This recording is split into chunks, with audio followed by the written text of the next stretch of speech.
Hey, it's Anna. So today's article is why I don't wear gel polish anymore. I have super thin nails that break easily. Starting when I was in college and I was a lifeguard and swim instructor at my local YMCA, I wore two thin coats of hard gel for 20 years. I stopped for 2 years in about 2008. I was just too busy as a mother of 4 active children and I was exhausted. As many of you know, this was a huge mistake. And what I had done is I gave up the last little bit of me time. So that was a big mistake, and I encourage mothers to not do that. Find that one thing that you love and keep that, no matter how crazy and busy you are with your kiddos. In 2010, I discovered the online world of nails and nail art. And so I took up my love of nail polish again. One of the things that I wanted to know was, how do I get my nail polish to stop chipping in the shower? And I started doing a lot of research about nails. I spent a lot of time learning about nail care and just anything that I could get my hands on. And when I discovered Doug Schoon's book, Nail Structure and Product Chemistry, that became my nail Bible. It felt like I had struck the holy grail of nail truth. And it was the only piece of truth that I felt I could get my hands on. Most of the nail care advice that was thrown around the internet is false, misleading, and some of it's actually really dangerous for your nails. For example, soaking in many bath bombs. Not a good idea because you're soaking your nails in water, but I digress. Doug's book taught me that oil is very important to keeping nails strong and flexible. Since I'm allergic to almond oil, which seems to be in just about every cuticle oil, I decided to create my own and began oiling my nails several times a day. They soaked up the oil like a sponge, and it took 3 days for them to stop soaking it up so fast. After 4 months, my nails were longer than they had ever been in my life. It's so funny because my children were like, "Mom, when are you going to cut those nails?" So that was very fun. When my husband lost his job of 13 years, I thought about some other girls on the planet that might be interested. So Simply Pure Nail Oil was born, and Corey and I clung together to build our business, Bliss Kiss. So let's talk about the difference between hard gel and soak-off gel. During my daily all-consuming studies of nail care, I learned about this new revolutionary product called soak-off gel. This new technology was a gel that dissolved in acetone, and hard gels are very resistant to acetone. Hard gels must be filed down about 50% of their thickness for maintenance fills, or filed off almost completely from removal.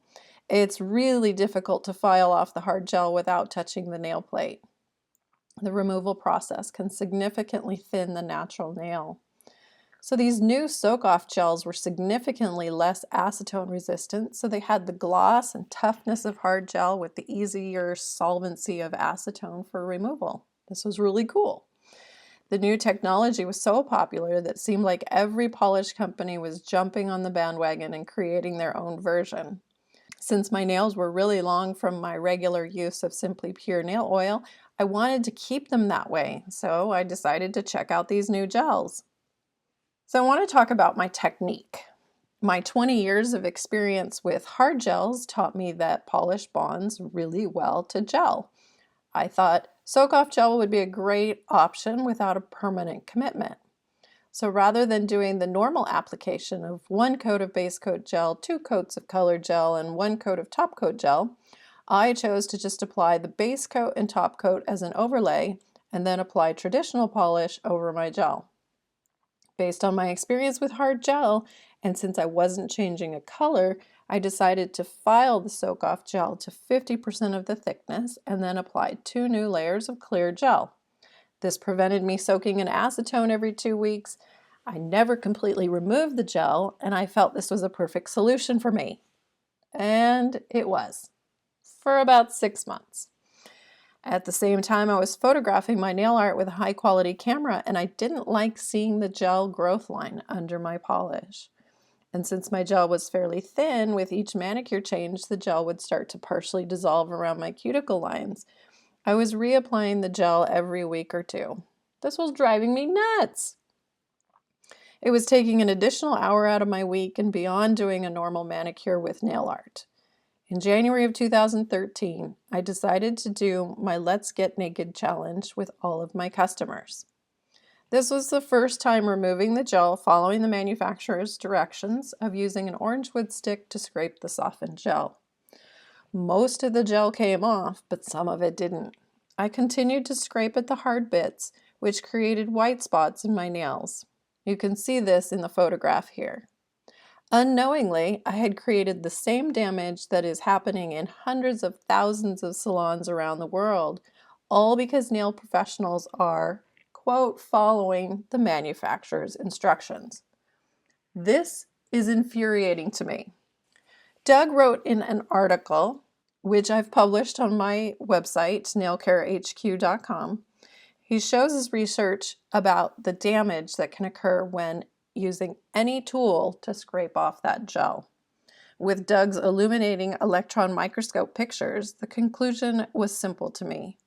You never should use a tool to remove gel after it has softened with acetone.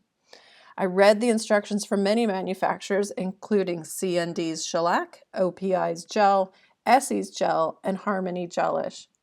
All of them recommended scraping the gel off with an orange wood stick or a metal tool after it has softened. I asked Doug about this discrepancy, since he always tells people to follow the manufacturer's directions, but his research indicates that some of those recommendations are actually damaging. His response was that the manufacturers need to read his research. I totally agree, but apparently they are not doing that. So Doug has taken electron microscope photographs showing the damage that even a simple orange wood stick can do. Doug says when small white spots appear on the nail plate after removal of the UV gel color coatings, which is another name for gel, a likely reason is improper removal. Fortunately, the vast majority of this type of damage is completely avoidable. How long does the nail damage occur? Soaking the natural nail for even a few minutes in acetone or water will temporarily soften the surface, making it temporarily more susceptible to damage from implements that pry, push, or force the remaining residual UV gel from the nail plate.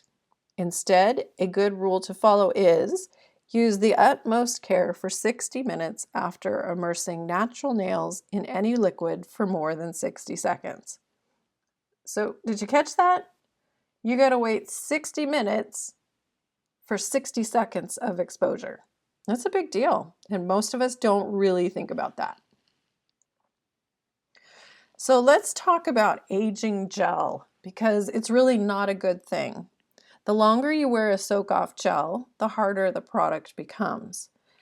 This means that the gel that you have been wearing for 2 weeks is easier to remove than gel that you have been wearing for 3 or 4 weeks. So just how long does it take? Doug Schoon recommends the manufacturer's recommended acetone soaking time is the minimum, not the maximum. So it's the bare minimum. So if they suggest 10 minutes and then instruct you to wipe the gel off with firm finger pressure only, what happens if the gel hasn't completely dissolved? Then what you should do is rewrap your nail and let it soak longer.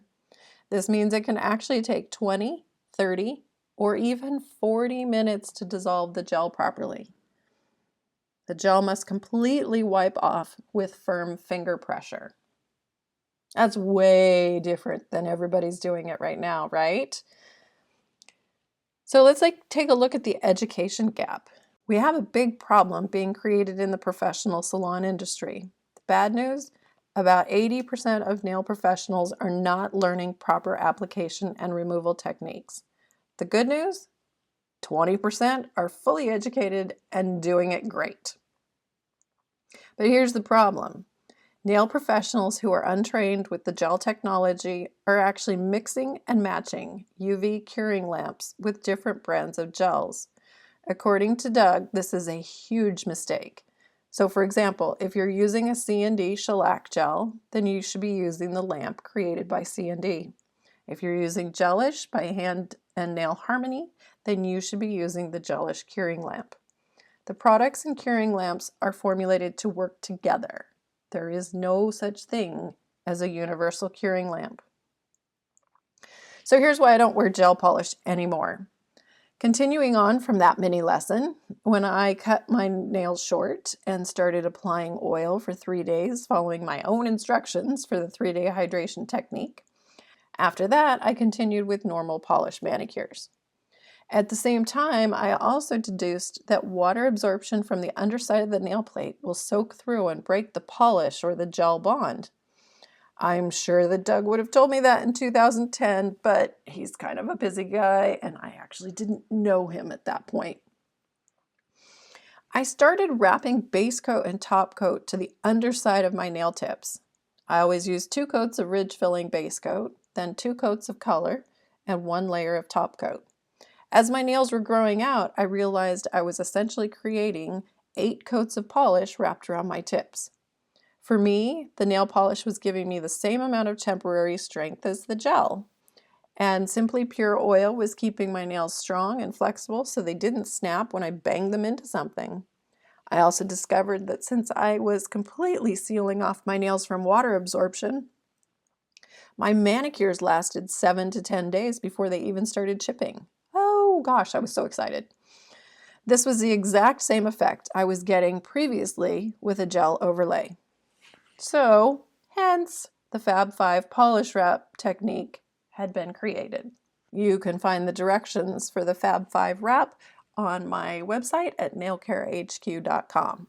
In conclusion, like Doug, I think soak-off gels are an amazing product that can revolutionize the salon industry, but only if they're removed properly. They're a great solution for so many busy people who just want a beautiful chip-free manicure for 2 weeks. Soak-off gels are not a good solution for people who like to change their manicures every few days. If I were going to a salon to get a gel manicure, I would go in 2 hours before my appointment, so there was plenty of time to completely dissolve the gel. You want it to slide off with firm finger pressure. No tools. You want that finger pressure with the cotton to do all of the work.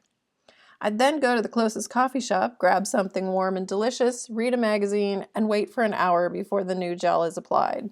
A conscientious nail professional will work with your wishes. And if she doesn't, send her to this video. I love that I can change my manicures without the added time and commitment of gel.